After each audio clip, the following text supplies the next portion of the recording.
The Man Who Found Out. A Nightmare. By Algernon Blackwood. Part 1. Professor Mark Eber, the scientist, led a double life, and the only persons who knew it were his assistant, Dr. Laidlaw, and his publishers. But a double life need not always be a bad one, and, as Dr. Laidlaw and the gratified publishers well knew, the parallel lives of this particular man were equally good, and indefinitely produced would certainly have ended in a heaven somewhere that can suitably contain such strangely opposite characteristics as his remarkable personality combined. For Mark Eber, F.R.S., etc., etc., was that unique combination hardly ever met with in actual life, a man of science and a mystic. As the first, his name stood in the gallery of the great, and as the second, but there came the mystery. For under the pseudonym of Pilgrim, the author of that brilliant series of books that appealed to so many, his identity was as well concealed as that of the anonymous writer of the weather reports in a daily newspaper. Thousands read the sanguine, optimistic, stimulating little books that issued annually from the pen of Pilgrim, and thousands bore their daily burdens better for having read, while the press generally agreed that the author, besides being an incorrigible enthusiast and optimist, was also a woman. But no one ever succeeded in penetrating the veil of anonymity in discovering that Pilgrim and the biologist were one and the same person. Mark Eber, as Dr. Laidlaw knew him in his laboratory, was one man. But Mark Eber, as he sometimes saw him after work was over, with rapt eyes and ecstatic face, discussing the possibilities of union with God and the future of the human race, was quite another. I have always held, as you know, he was saying one evening as he sat in the little study beyond the laboratory with his assistant and intimate, that vision should play a large part in the life of the awakened man, not to be regarded as infallible, of course, but to be observed and made use of as a guidepost to possibilities. I am aware of your peculiar views, sir, the young doctor put in deferentially, yet with a certain impatience. For visions come from a region of the consciousness where observation and experiment are out of the question. Pursued the other with enthusiasm, not noticing the interruption, and, while they should be checked by reason afterwards, they should not be laughed at or ignored. All inspiration, I hold, is of the nature of interior vision, and all our best knowledge has come, such as my confirmed belief, as a sudden revelation to the brain prepared to receive it, prepared by hard work first, by concentration, by the closest possible study of ordinary phenomena, Dr. Laidlaw allowed himself to observe. Perhaps, sighed the other, but by a process, none the less, of spiritual illumination. The best match in the world will not light a candle unless the wick be first suitably prepared. It was Laidlaw's turn to sigh.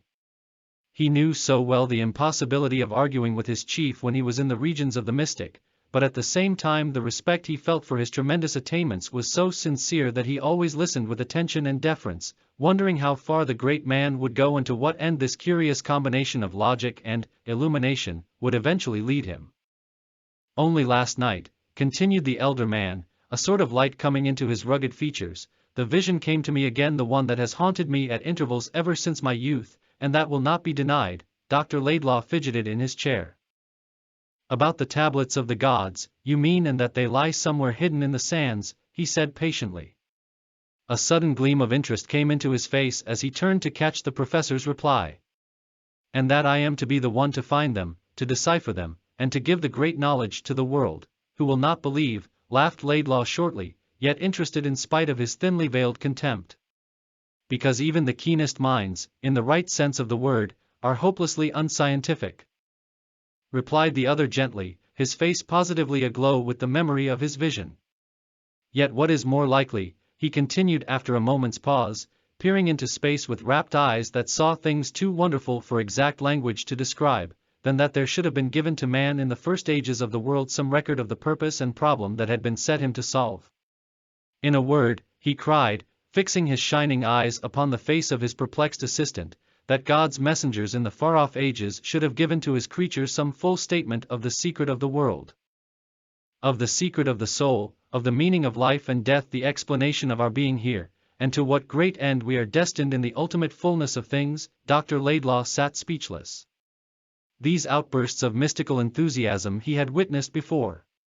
With any other man he would not have listened to a single sentence, but to Professor Eber, man of knowledge and profound investigator, he listened with respect, because he regarded this condition as temporary and pathological, and in some sense a reaction from the intense strain of the prolonged mental concentration of many days. He smiled, with something between sympathy and resignation as he met the other's rapt gaze.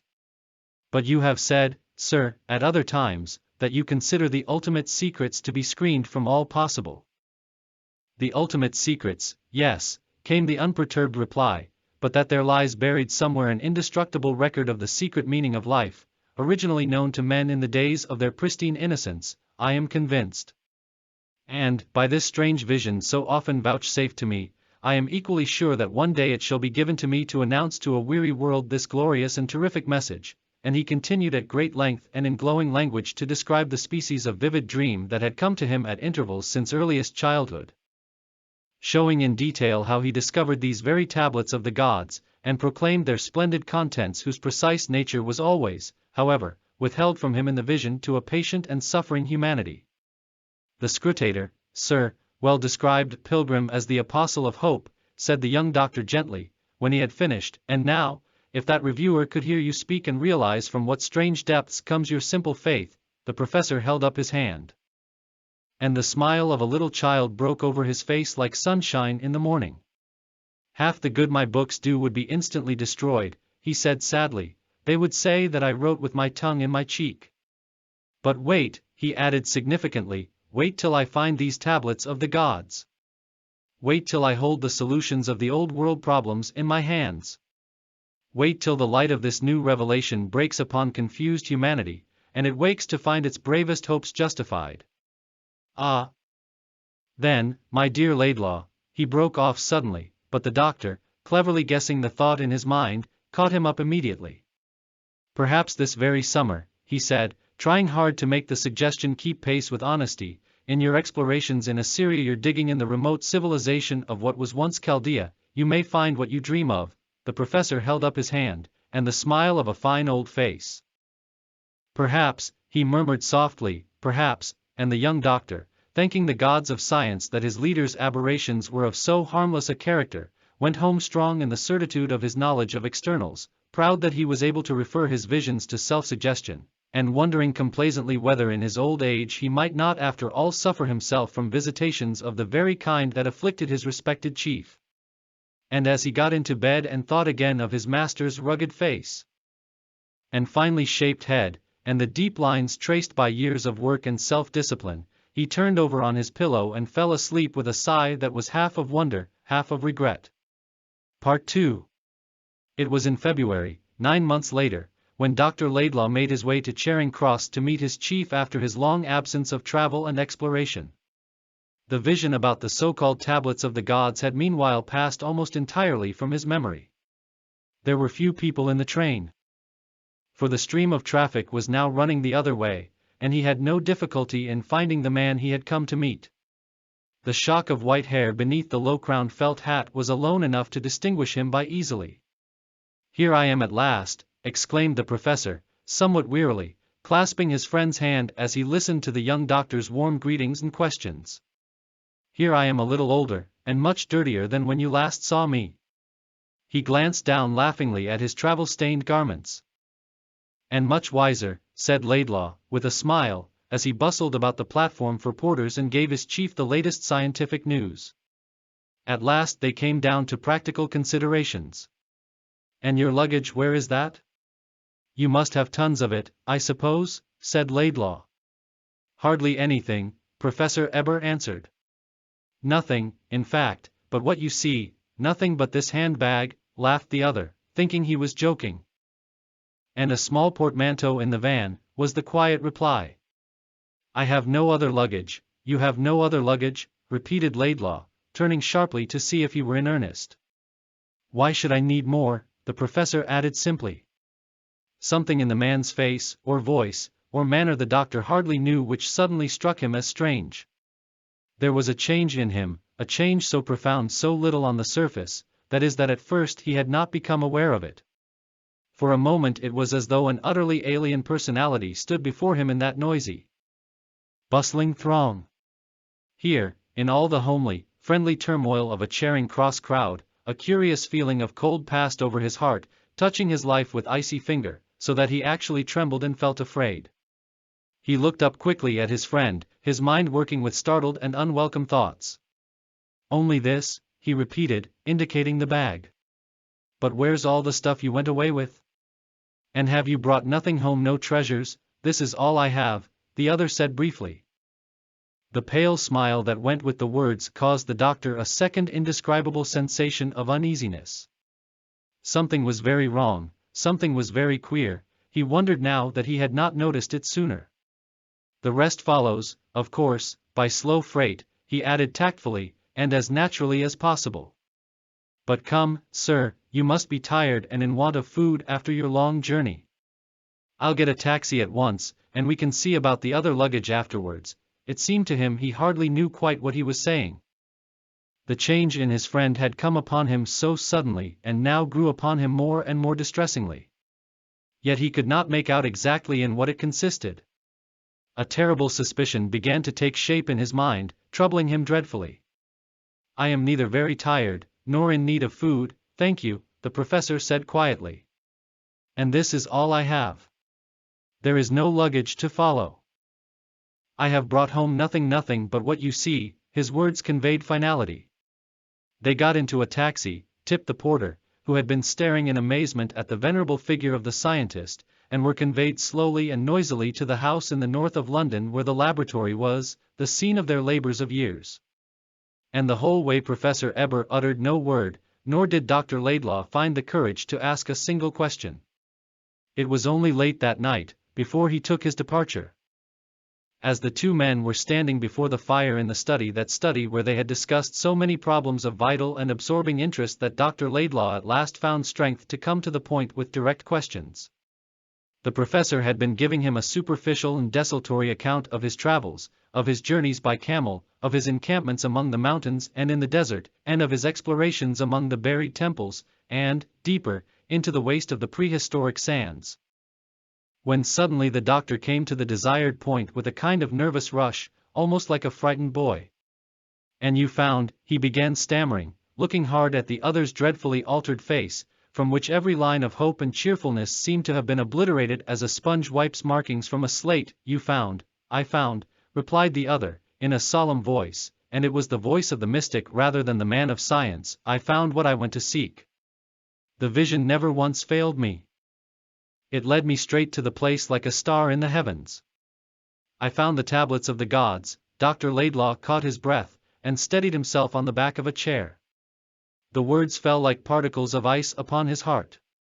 For the first time the professor had uttered the well-known phrase without the glow of light and wonder in his face that always accompanied it. "You have brought them?" he faltered. "I have brought them home," said the other, in a voice with a ring like iron, "and I have deciphered them." Profound despair, the bloom of outer darkness, the dead sound of a hopeless soul freezing in the utter cold of space seemed to fill in the pauses between the brief sentences. A silence followed, during which Dr. Laidlaw saw nothing but the white face before him alternately fade and return. And it was like the face of a dead man. "They are, alas, indestructible," he heard the voice continue, with its even, metallic ring. "Indestructible," Laidlaw repeated mechanically, hardly knowing what he was saying.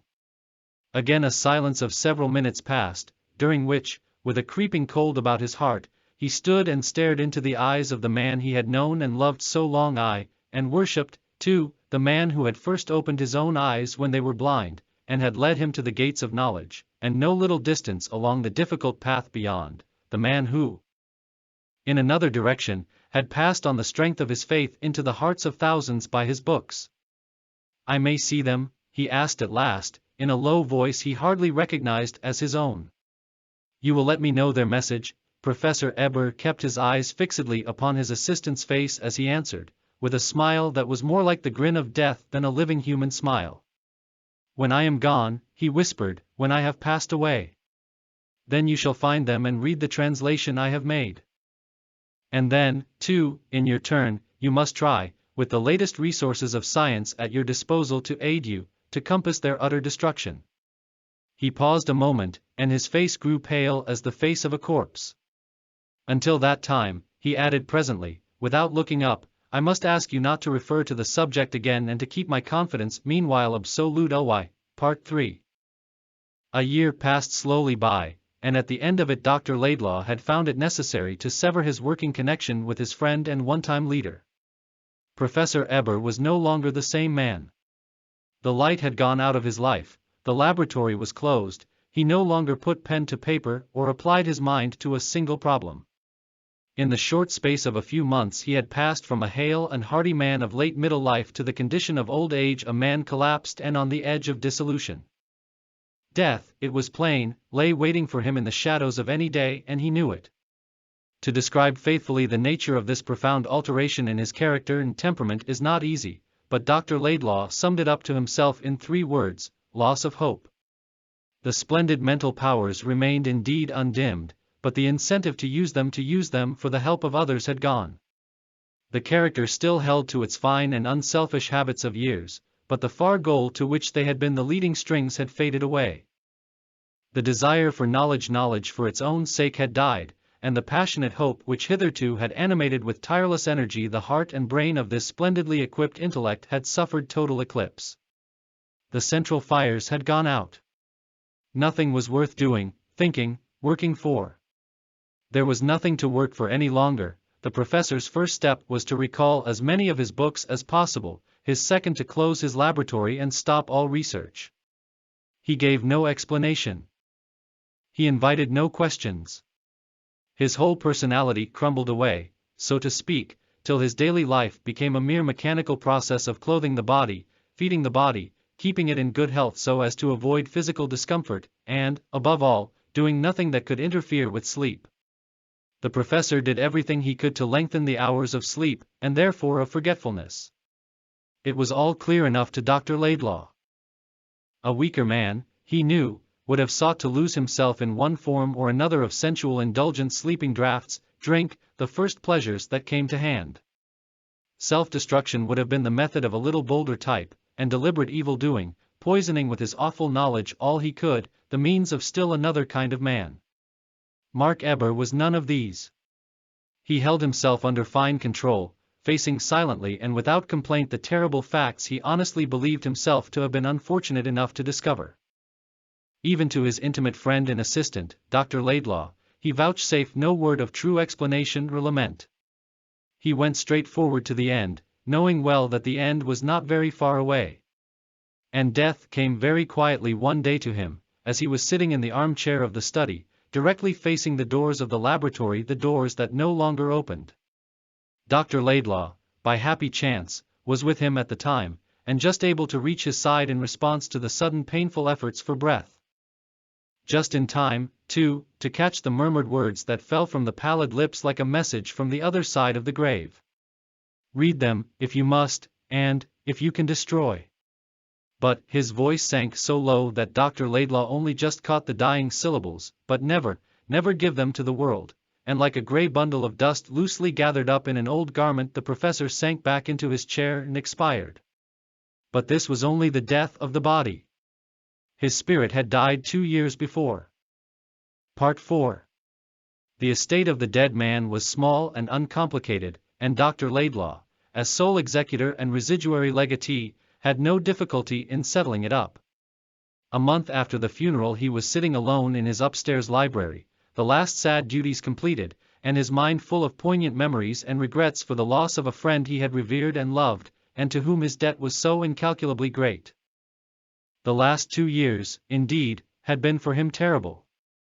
To watch the swift decay of the greatest combination of heart and brain he had ever known, and to realize he was powerless to help, was a source of profound grief to him that would remain to the end of his days. At the same time an insatiable curiosity possessed him. The study of dementia was, of course, outside his special province as a specialist, but he knew enough of it to understand how small a matter might be the actual cause of how great an illusion. And he had been devoured from the very beginning by a ceaseless and increasing anxiety to know what the professor had found in the sands of Chaldea, what these precious tablets of the gods might be, and particularly for this was the real cause that had sapped the man's sanity and hope, what the inscription was that he had believed to have deciphered thereon.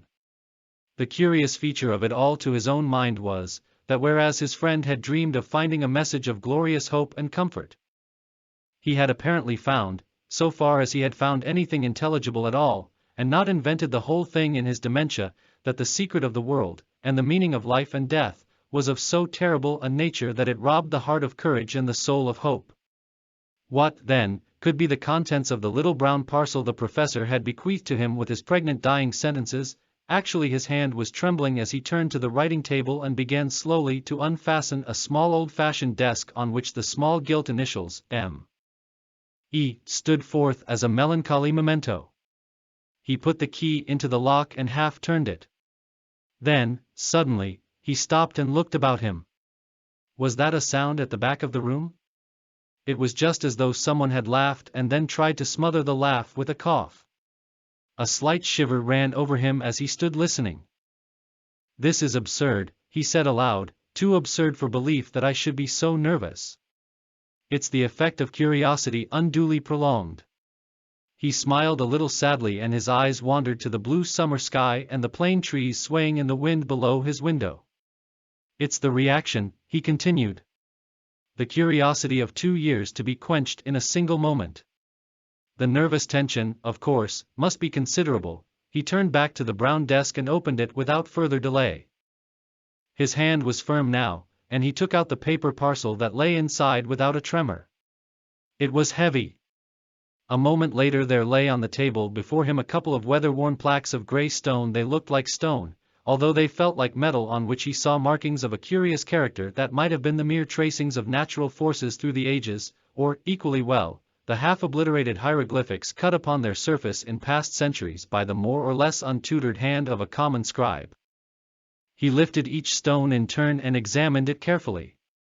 It seemed to him that a faint glow of heat passed from the substance into his skin, and he put them down again suddenly, as with a gesture of uneasiness.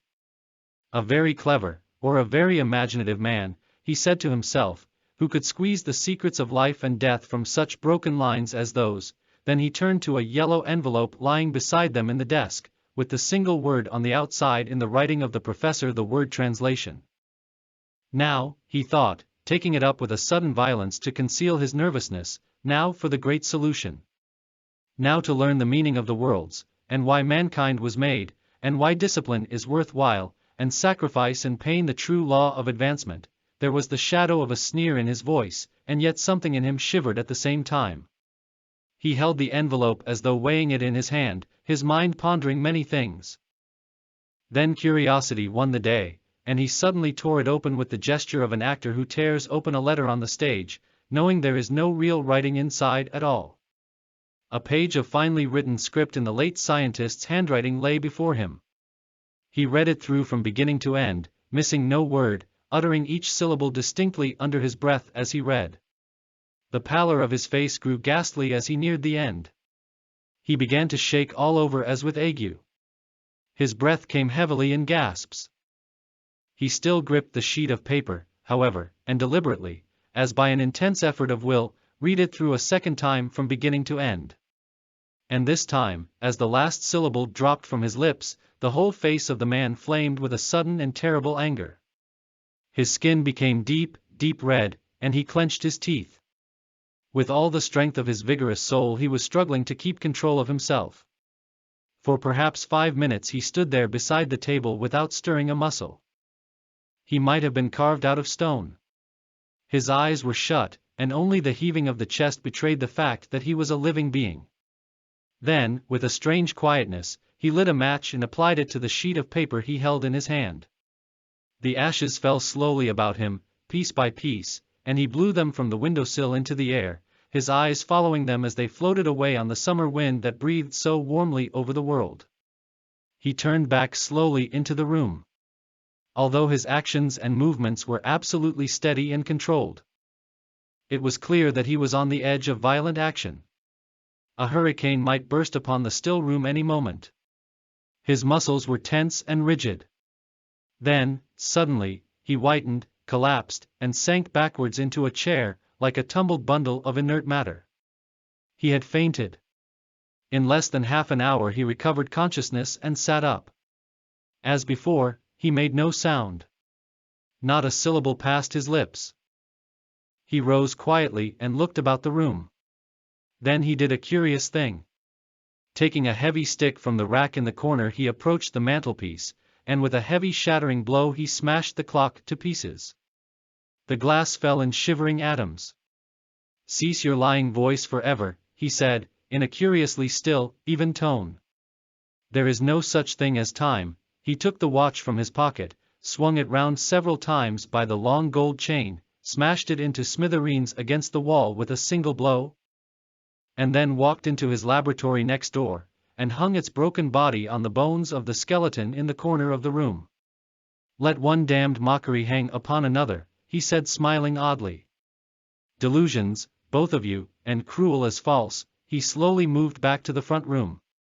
He stopped opposite the bookcase where stood in a row the scriptures of the world, choicely bound and exquisitely printed, the late professor's most treasured possession, and next to them several books signed "Pilgrim." One by one he took them from the shelf and hurled them through the open window. "A devil's dreams!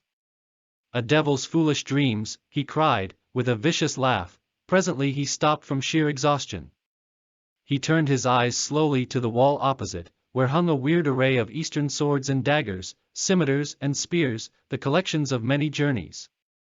He crossed the room and ran his finger along the edge. His mind seemed to waver. "No," he muttered presently, "not that way. There are easier and better ways than that." He took his hat and passed downstairs into the street. Part 5. It was 5 o'clock, and the June sun lay hot upon the pavement.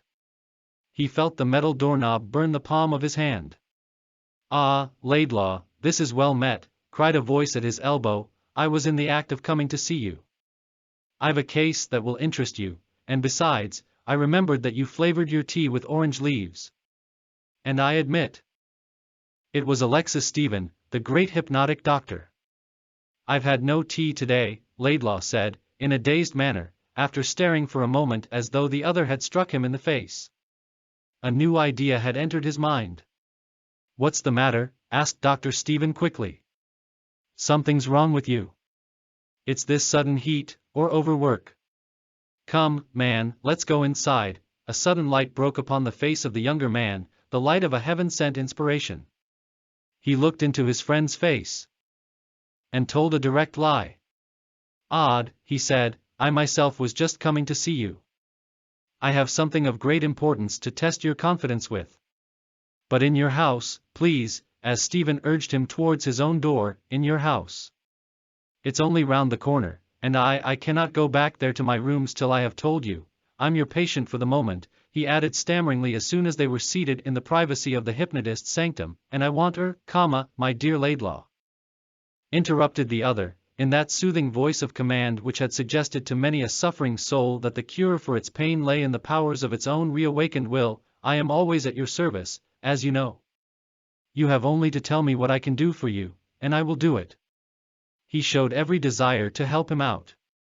His manner was indescribably tactful and direct. Dr. Laidlaw looked up into his face. "I surrender my will to you," he said, already calmed by the other's healing presence. "And I want you to treat me hypnotically and at once.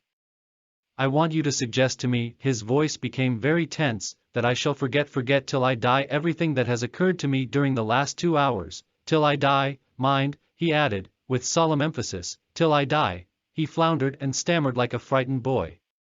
Alexis Stephen looked at him fixedly without speaking. "And further," Laidlaw continued, "I want you to ask me no questions. I wish to forget forever something I have recently discovered, something so terrible and yet so obvious that I can hardly understand why it is not patent to every mind in the world, for I have had a moment of absolute clear vision, of merciless clairvoyance. But I want no one else in the whole world to know what it is, least of all, old friend, yourself." He talked in utter confusion, and hardly knew what he was saying. But the pain on his face and the anguish in his voice were an instant passport to the other's heart. "Nothing is easier," replied Dr. Stephen, after a hesitation so slight that the other probably did not even notice it. "Come into my other room where we shall not be disturbed. I can heal you. Your memory of the last 2 hours shall be wiped out as though it had never been. You can trust me absolutely." "I know I can," Laidlaw said simply, as he followed him in. Part 6. An hour later they passed back into the front room again. The sun was already behind the houses opposite. And the shadows began to gather. I went off easily? Laidlaw asked. You were a little obstinate at first. But though you came in like a lion, you went out like a lamb. I let you sleep a bit afterwards. Dr. Stephen kept his eyes rather steadily upon his friend's face. What were you doing by the fire before you came here? He asked, pausing, in a casual tone, as he lit a cigarette and handed the case to his patient. Let me see. Oh, I know, I was worrying my way through poor old Eber's papers and things. I'm his executor, you know. Then I got weary and came out for a whiff of air. He spoke lightly and with perfect naturalness. Obviously he was telling the truth. I prefer specimens to papers, he laughed cheerily. I know, said Dr. Stephen, holding a lighted match for the cigarette. His face wore an expression of content. The experiment had been a complete success. The memory of the last 2 hours was wiped out utterly. Laidlaw was already chatting gaily and easily about a dozen other things that interested him. Together they went out into the street, and at his door Dr. Stephen left him with a joke and a wry face that made his friend laugh heartily. Don't dine on the professor's old papers by mistake, he cried, as he vanished down the street. Dr. Laidlaw went up to his study at the top of the house. Halfway down he met his housekeeper, Mrs. Fewings. She was flustered and excited, and her face was very red and perspiring. There've been burglars here, she cried excitedly, or something funny. All your things is just anyhow, sir. I found everything all about everywhere. She was very confused. In this orderly and very precise establishment it was unusual to find a thing out of place. Oh, my specimens, cried the doctor, dashing up the rest of the stairs at top speed. Have they been touched or? He flew to the door of the laboratory. Mrs. Fewings panted up heavily behind him. The laboratory ain't been touched, she explained, breathlessly, but they smashed the Libri clock and they've hung your gold watch, sir, on the skeleton's hands. And the books that weren't no value they flung out the window just like so much rubbish. They must have been wild drunk, Dr. Laidlaw, sir. The young scientist made a hurried examination of the rooms. Nothing of value was missing. He began to wonder what kind of burglars they were. He looked up sharply at Mrs. Fewings standing in the doorway. For a moment he seemed to cast about in his mind for something. Odd, he said at length. I only left here an hour ago and everything was all right then, was it, sir? Yes, sir. She glanced sharply at him. Her room looked out upon the courtyard, and she must have seen the books come crashing down, and also have heard her master leave the house a few minutes later. And what's this rubbish the brutes have left? He cried, taking up 2 slabs of worn grey stone, on the writing table. Bath brick, or something, I do declare. He looked very sharply again at the confused and troubled housekeeper. Throw them on the dust heap, Mrs. Fewings, and let me know if anything is missing in the house, and I will notify the police this evening. When she left the room he went into the laboratory and took his watch off the skeleton's fingers. His face wore a troubled expression. But after a moment's thought it cleared again. His memory was a complete blank. I suppose I left it on the writing table when I went out to take the air, he said. And there was no one present to contradict him. He crossed to the window and blew carelessly some ashes of burned paper from the sill, and stood watching them as they floated away lazily over the tops of the trees. Thus concludes The Man Who Found Out. Subscribe to Weird Audiobooks if you enjoyed the video, as there are more on the way.